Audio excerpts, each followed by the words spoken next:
Hello people, and welcome to a video looking at everything new that comes with the Financial Districts DLC and its related free update for everyone. Hope you're having a wonderful day.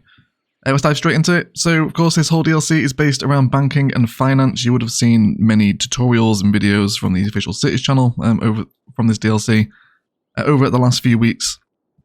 So let's just dive into it. Let's have a look at our new banking assets, shall we? So these are now found under the Police Department, which has now been renamed to Police Department and Banks.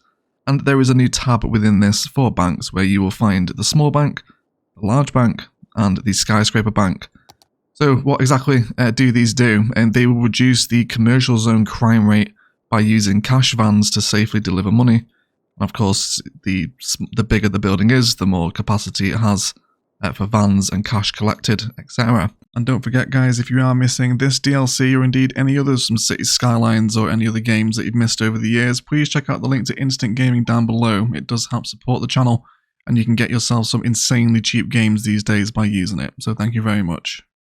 I've never really struggled with crime rates in commercial zones, so I wouldn't really get too much out of that specific buff to the crime rate, but they're nice assets. I'm a huge fan of these ones. I got some nice hedging around the edge of them, and it's nice to have a bank. You know, if like we want to place a bank on the high street, it's kind of like a post office sort of asset, isn't it? It's just sort of a nice little high street asset. So I'm happy with the addition of an actual bank just for building purposes. And then the larger bank is, again, just a larger bank. Pretty cool. Nice kind of modern glass tower on it. Some lindens and tiles out the front here as well. A little bit of fencing around the back with some dumpsters. So nice asset potential, fusing opportunities here with Move It. And then I always enjoy a brand new skyscraper, don't we? Everyone loves a new tower, and this one is really good. Skyscraper bank, super good looking, nice tall glass modern tower, perfect for downtowns, etc. And it's got some really quite tasteful detailing around the edge of it. I really appreciate that. That's really nice. Little tables and a little eatery out the side as well. You can see as well where they've like, you know, clipped in one of the old food stall assets, so it's like sort of built into the side of the building. And then again, more planters and flowers out the front, all around the little sort of overhangs and little covers. It's a nice asset. Little ATMs on the side of it too. Yeah, it's a cool asset. I'm a big fan of the skyscraper bank, so it's really nice. So that's the banks. Okay, these are the ploppables that you will get, and then we move over into the unique buildings, which will have their own tab under the unique buildings menu now. For financial buildings, and there are 6 of them. So first of all, we have the stock exchange where we can manage our investments, which takes us to the investment screen. You can also access this screen by coming into your economy tab, and it's now listed alongside taxes, budget and loans. And we'll have a look at the investments a little bit later in the video. We'll jump into Noob Yoke so we can kind of see a few more of these open and sort of how it looks in a functioning city. So don't worry about that just yet, but we will have a look at the stock exchange. Really cool asset, very big. Very stock exchangey, I guess, is the take-home point from this one. Love the stone on it. It's nice to have some kind of older, more downtown buildings. You could definitely look to construct something of like a Wall Street build now with these assets in. And again, it's tastefully detailed. It's got some nice planters around the back of it. And yeah, it's just a nice, big, important building. It's going to sit really nicely in a pedestrian area or like in a plaza. It's kind of like a main focal point for a build. Really happy with it. I do like the stock exchange. We then move into 2 of the more random unique buildings where we have the Bronze Cow, which I guess is kind of referencing the bull that is outside of Wall Street in New York. And then there's the Bronze Panda as well, which I guess is banter, I suppose. I'm not sure if there's a panda statue anyway related to finance. I know there is a bull outside of Wall Street, but I'm not sure about the panda. But 2 very small statues. Again, they are unique buildings, so you can only place one of them. Then we move up to the Elevated Plaza, which is another great unique building. I love this one. This is something that I really enjoyed about plazas and promenades when it brought the wall-to-wall stuff, is the addition of like little overhangs where you're going to see people interacting with them. So I think that's pretty cool. And it's got some stairs in it as well. Stairs are a much needed aesthetic in a city, so really happy with that as well. And yeah, it's just a cute little elevated plaza. We've got some new sort of green textures, it would seem, as well. We haven't really seen this sort of overgrowth before. It's a lot greener, a lot more minty. And it's just a nice little layered, tiered plaza. Some new lights on it, and it's really cute. There's nothing wrong with it. I'm happy with that. We'll use that several times across our cities. We then move on to something called the Underground Garden Plaza. And kind of is what it says in its tin. So kind of from the street view, it's kind of underwhelming. You definitely want to surround this with a lot of towers, I imagine, or some kind of like maybe pedestrian area. I think just to leave it empty on the edge like that is a little strange. But it is an underground garden plaza. You can have a little look around here. There's little walkways for people to move onto. There's not too much variation between each of the halls. And then there's a little fountain in the middle as well there with some wonderful new benching. Yes, please, everyone, look at that. I do like those new benches. Little like stone seats carved around the fountain. That's very tasteful. Also love the tile work that's going on here as well. We've got some like nice cut textures with like a sort of like a granite tile and then more like a classic sandstone, I guess. But nice, happy plaza. I enjoy this one. We then move on to the last unit building, which is the International Trade Building. Now this is a beast. This is a tall boy. It is taller than the skyscraper bank, which you can see over there. And again, it is a unique, so you can only place one of these in the city, but it's going to make a nice addition to your skyline, especially if you are playing with the skyscrapers content creator pack now as well. This is another great addition into those big towers, so it's nice to continually see the vanilla game continually get these bigger or more than 4x4 assets, I suppose, because it's always a problem when you're playing without workshop assets, of course. Okay guys, so now we will move on to the zonable assets that come with this pack. There are 72 new office buildings, all of which will spawn under a office district specialization or financial office buildings, so exactly the same way you would apply wall-to-wall or IT cluster. And then any office zonings in that zone will have a chance to generate as one of these 72 assets that are along this road. So there's something I'd like to mention here. There's a clear pattern with how these assets have been made. We have a level 1, a level 2, and a level 3.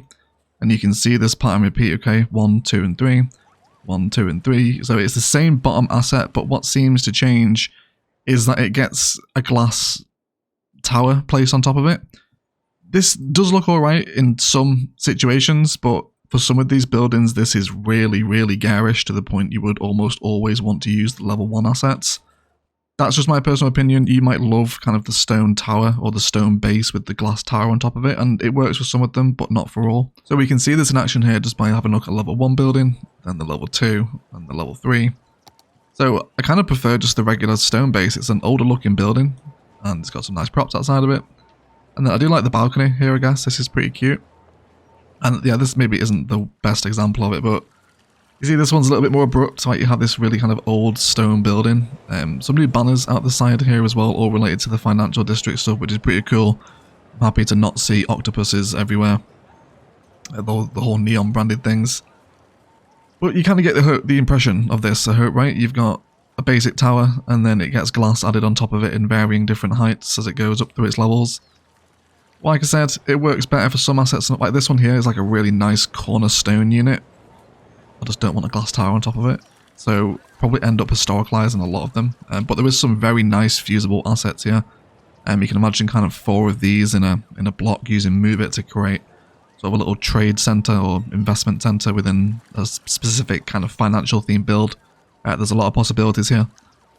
And then you can just get an impression, right? Okay, we won't stop at every one of them because there's 72. Obviously, you kind of get the general impression.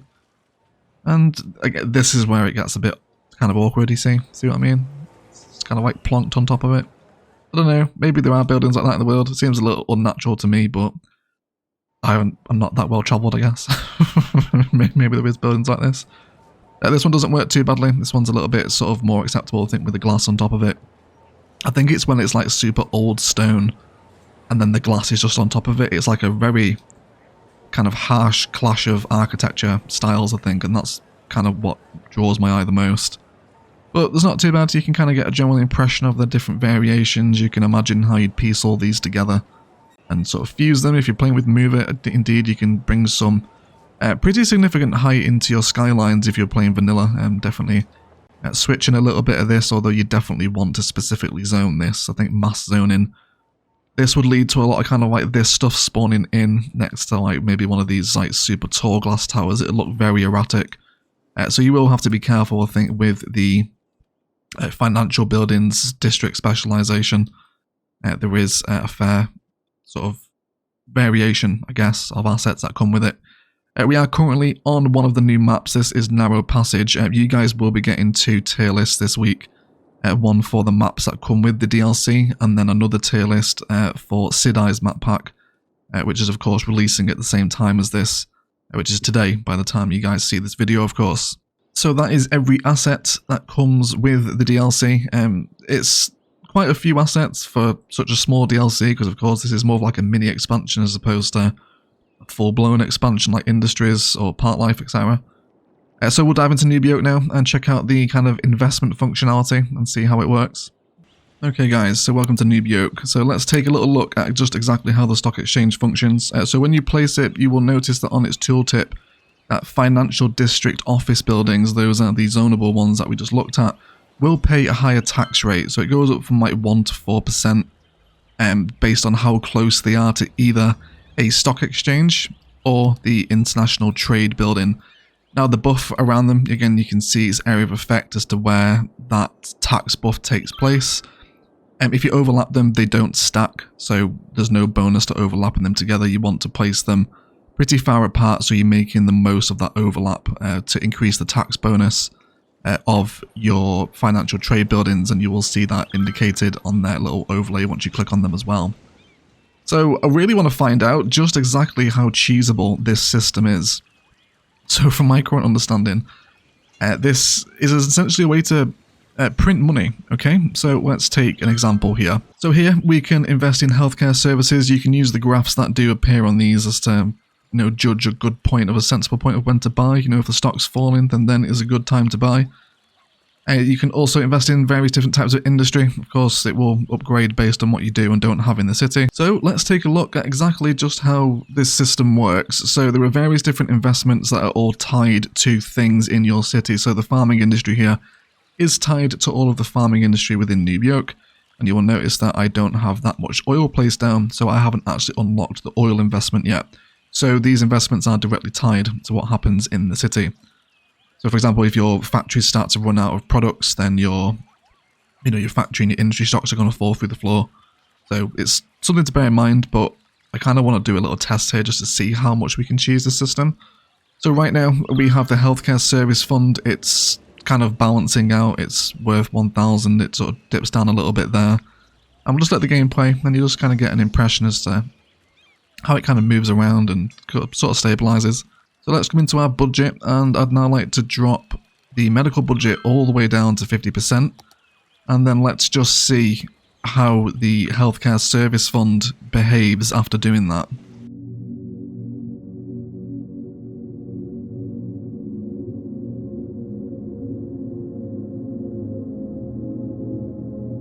So we can see now, letting the game run on 3 speed for a little bit, the arse has dropped out of the stock. You know, it's kind of come down, it's dropped by $200 off of it. So now let's buy 1,000 stocks of the healthcare service fund. Let's come back to the budget and increase the budget. Let's even increase it this time. Let's go to like 110%, which is an increase on what it was. And again, we can monitor the healthcare investment fund and just see how its graph starts to behave.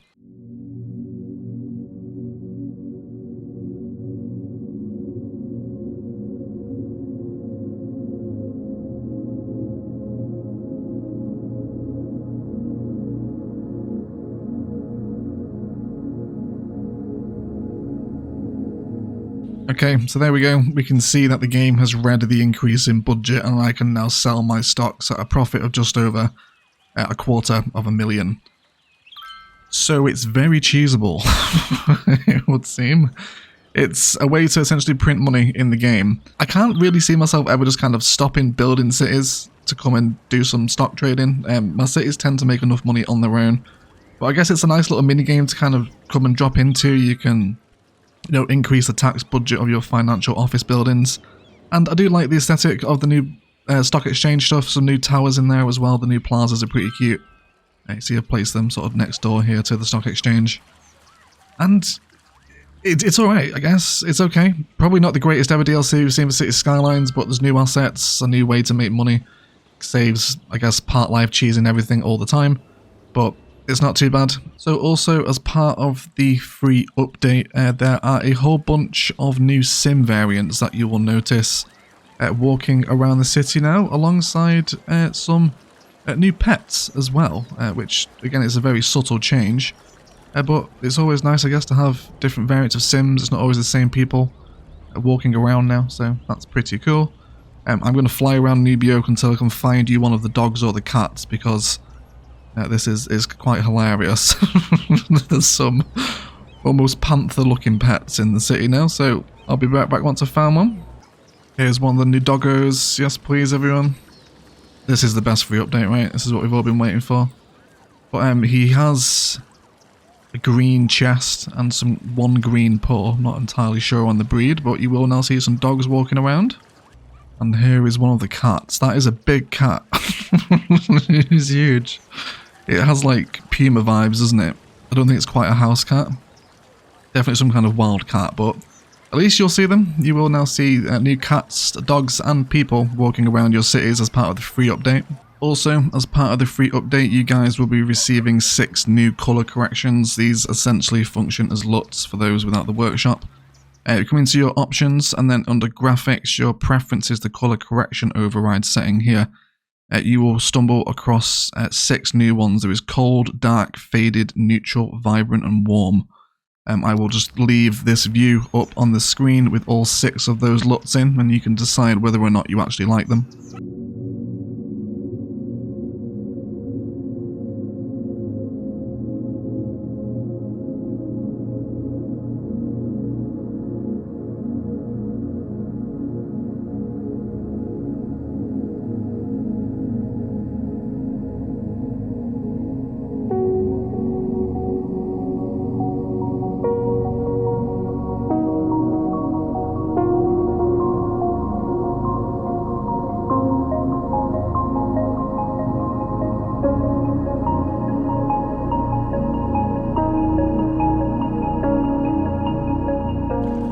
And finally, as the last part of the free update, of course, which everyone is receiving, it's free, is the ability to now select building variation, which is absolutely amazing. So, for a prime example here, we have our large fountain plazas from plazas and promenades. These things can spawn in 3 different variants, of course, which correspond to the tiles on the pedestrian road, either bluestone, cobblestone, or sandstone. Click on this asset now. We can now choose that variation. Thank the Lord. This is so much easier than having to replace the building all the time. Massive quality of life improvement. So it's exactly the same way you would change a service vehicle. You simply just click the vehicle and choose your variant. Same thing that also applies to plazas and other building variants that do have variants. You can change them yourself now, which is absolutely amazing. Otherwise, guys, that is going to do it for today. I'd like to thank you all so much for watching. Do let me know what you think of the financial DLC pack down below, and don't forget to check out Instant Gaming as well. Like I mentioned earlier, it really does help support the channel, and you can get this pack and all the other ones as well for ridiculously cheap now. So thank you very much if you do end up using it. But let me know what you think of it down below. It's certainly not the biggest DLC, but there's some nice new towers in here and a fun stock trading minigame if you're interested in it. Personally, I just can't see myself ever stopping building and detailing and playing the way I do to come and do some stock trading. I don't really ever need money. The city just makes it automatically with the way that I play. It's a fun little minigame, I guess. It's up to you whether or not you like it. Also as well, expect further content on the financial districts in Ilos this week, alongside your 2 new map tier lists, of course, which will release this week. They do take a little bit of time to put together, so just expect them this week at some point. Of course, get in the Discord down below if you're not already, to be pinged when videos do come out. But otherwise, I will shut up and I will leave it there. I'd like to thank you all so much for watching, and as always, enjoy the rest of your day.